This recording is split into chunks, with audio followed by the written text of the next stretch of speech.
Hello everyone, আজ বানাবো হচ্ছে মাছের ঝোল, একদম হালকা পাতলা। এখানে 4 পিস রুই মাছ আমি নিয়ে নিয়েছি। রুই মাছটা ধুয়ে নুন হলুদ মাখিয়ে রেখেছি। আর এখানে সবজি আছে আলু, ঝিঙে আর ডাঁটা। আর এখানে নিয়ে নিয়েছি কটা বড়ি। এই বড়িগুলো আমাকে একজন খেতে দিয়ে গেছে। কড়াইতে সর্ষের তেল দিয়ে দিয়েছি, তেলটা গরম হয়ে গেছে। এবার মাছগুলো ভেজে নেব। মাছটা ভাজার আগে আমি বড়িটা ভেজে নিচ্ছি। সে নিজে হাতে বড়ি দিয়েছে বলে আমাকে দিয়ে গেছে খেতে। বড়ি ভাজা হয়ে গেছে, এবার মাছগুলো আমি ভেজে নিচ্ছি। মাছটা ভাজা হতে হতে একটা মশলা করে নেব। এখানে নিয়েছি দেখো আদা, জিরে আর কাঁচা লঙ্কা, এটা আমি বেটে নেব। মাছটা ভাজা হয়ে গেছে, ওই তেলেই আমি জিরে ফোড়ন দিয়ে দিলাম। দিয়ে দিচ্ছি আলু।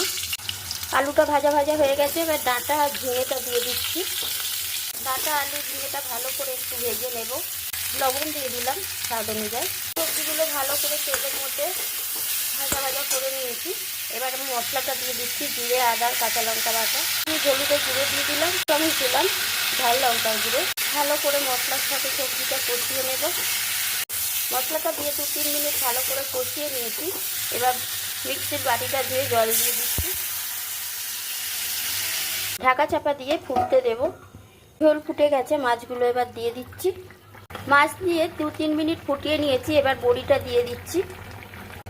মাছের ঝোল কিন্তু একদম রেডি। আলু বড়ি সবই সিদ্ধ হয়ে গেছে, আলুও সিদ্ধ হয়ে গেছে। এবার আমি নামিয়ে নেব। রুই মাছের ঝোলের রেসিপিটা তোমাদের কেমন লাগলো? একদম হালকা পাতলা ঝোল, কমেন্ট করে অবশ্যই জানিও। এখন এই পর্যন্তই, টাটা।